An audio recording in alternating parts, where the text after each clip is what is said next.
Well, here's some real world ROG Ally usage. My bus broke down, and I'm about to take this bad boy into the Wendy's down there and wait for a tow truck. Now everybody scream enough respect to the X. Enough respect given.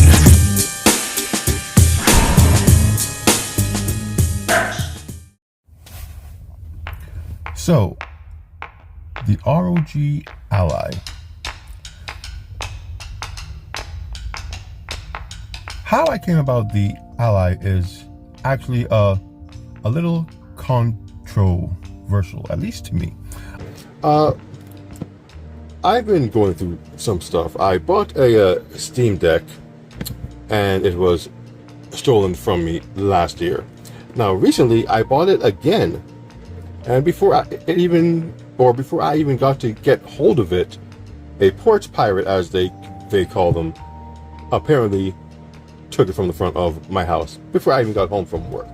So, in my despair, I went out to Best Buy because I did have an interest in the ROG Ally, and the fact that I didn't have it delivered to me, and I really did want to experience that PC portable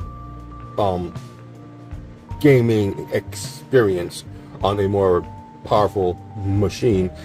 I just bought this on a whim. And at the time, I had no idea Valve was going to, like I said before, send me another Steam Deck at the time.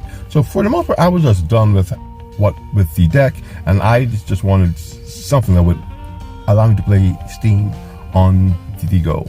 So I got the Ally, and as it was said so many times before, or as it was said so many times before in so many other YouTube reviews, the screen really took me in. There was so much more to the screen than the Steam Deck, and the fact that it was a Windows PC, which allowed me to play my Game Pass games directly or locally, as opposed to having to connect to Wi-Fi to cloud play them, was, very welcomed. Well, now when Valve had stated they would send me a replacement Steam Deck, I was at a crossroads. Do I keep the newly sent Steam Deck, or do I keep the ROG Ally? And as it stands, I decided to keep both of them. Both have their pros and their cons. All my PC games at my fingertips. One of the big things for me was these three games here. Let's install Sonic Frontiers. I'm not even sure how large this game is. There we go, 21.54 gigs. So Street Fighter is 56 gigs, and Night Witch is 10 gigs, and Wulong, I think, was 40 gigs. So we're looking at about 140 gigs of internal storage taken up by these four games. That's about 25%, but that's fine. That's fine.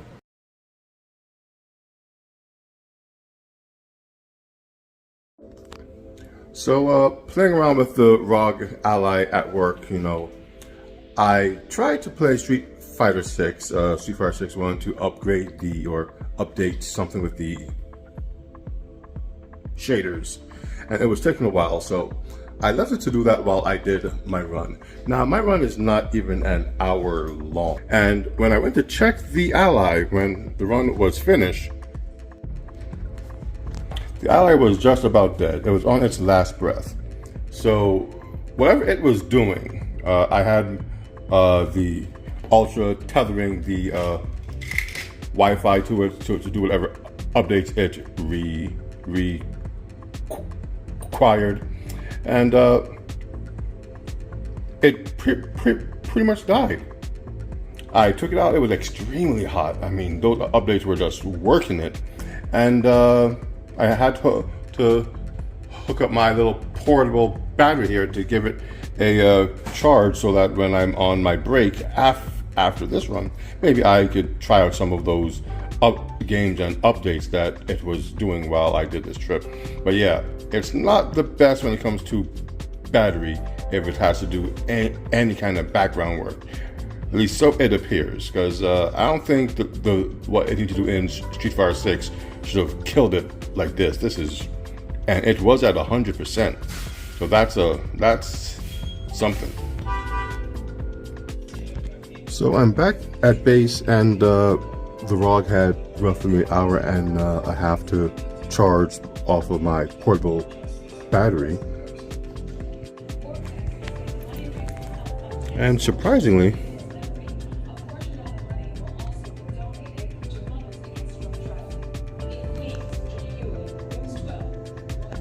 it got 100%. I don't know if that's a small battery or a really good portable charger, but it works. One thing about the Ally, the standby time is pretty good. It's once you turn it on that you start to see the drain. I haven't used this thing in about 3 days, maybe 4. And it's been in my case to my deck the entire time. When I turned it on, it had 99%.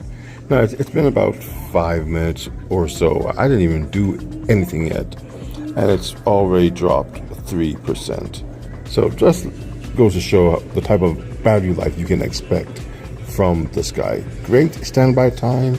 Once you're in use, it starts to deplete pretty quick.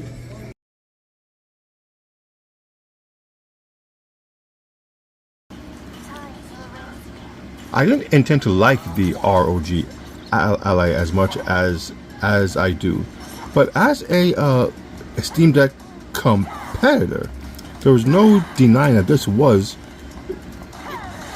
if you're honest with yourself, the overall better device. Now, with that said, like I said, this is a Windows PC, so you have all of the janks that come with using a Windows PC. Now, I'm sure that you guys are seeing that I'm playing Street Fighter 6 and it's running a little slow. Now, that's one of the cons of this device. It is a Windows PC. If you don't have the correct settings for the games, you will end up with very low frame rates. That's just the way these things go. I think all of my the games that I want to play should be ready to go. So let's continue.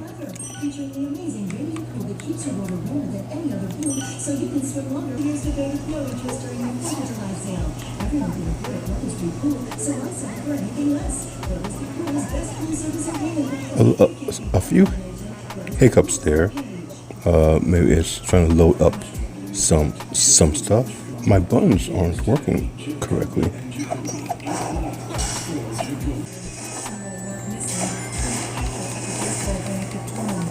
Well, it thinks I'm using a keyboard, but my buttons aren't mapped properly, which is so odd. But Wulong is running in Game Pass as opposed to Steam, so let's see how this plays. Because so far I'm not too impressed with the gameplay on the ROG Ally. I didn't think those games would be taxing at all. As you saw in Sonic and Street Fighter, significant frame drops.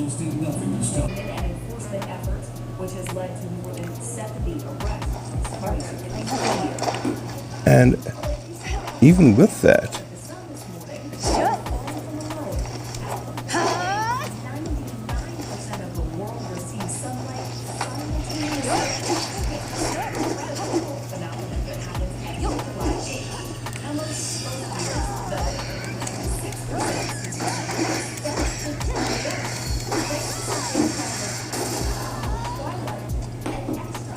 this is definitely going to take some adjustment. But as it stands now, the ROG Ally is kind of lacking with some of these titles. And I'm really surprised. Really surprise. I guess when I get home, I got some work to do. Now, this might seem a bit extreme for an on-the-go PC tablet setup, but it works. I have my ROG Ally, and I have it casting to my Galaxy Tab S8 Ultra. So something seems wrong here. Casting my Ally to my tablet, and Armor Crate, like you just saw, keeps crashing. And now, note how it says that there's nothing going on. Everything is zero across the board, and Street Fighter 6 is playing in the background. What is going on? Even pressing the Armor Crate button does nothing at all. No idea what happened.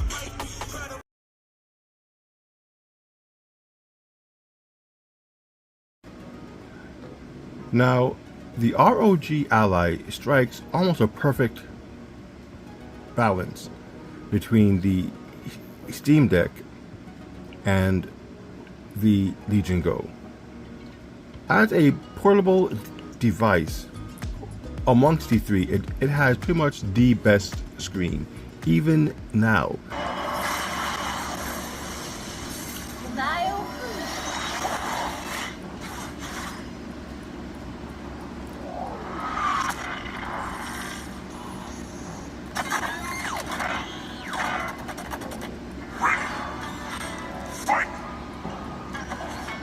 Now, one of the cool things about the Ally, or something that no one can say isn't amazing, is the sound. The sound on this thing is so good.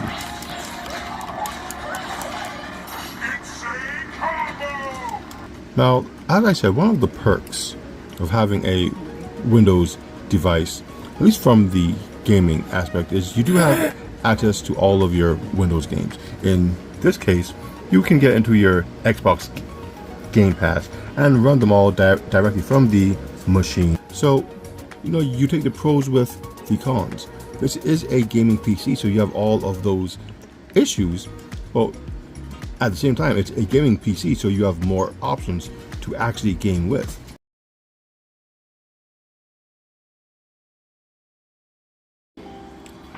Now, as I've said before, the ROG Ally has become,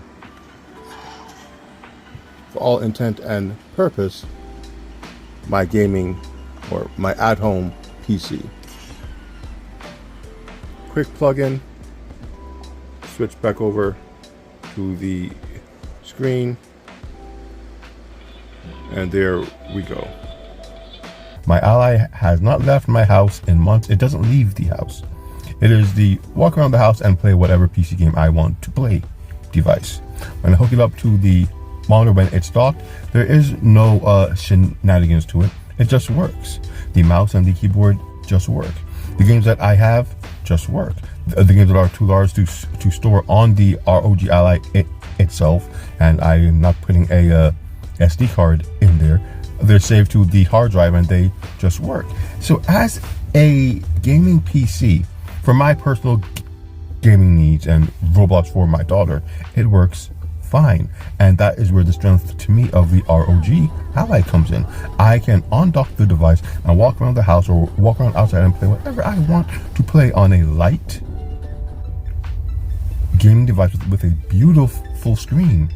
When I'm ready to go home and play on a larger screen, or again get some work done if I'm not on my tablet or what have you, the ROG Ally fits those needs as well. It's because they decided to fit a fully fledged Windows PC in such a small footprint and attach controllers to it that the device can be used as such, and I really enjoy that aspect of it.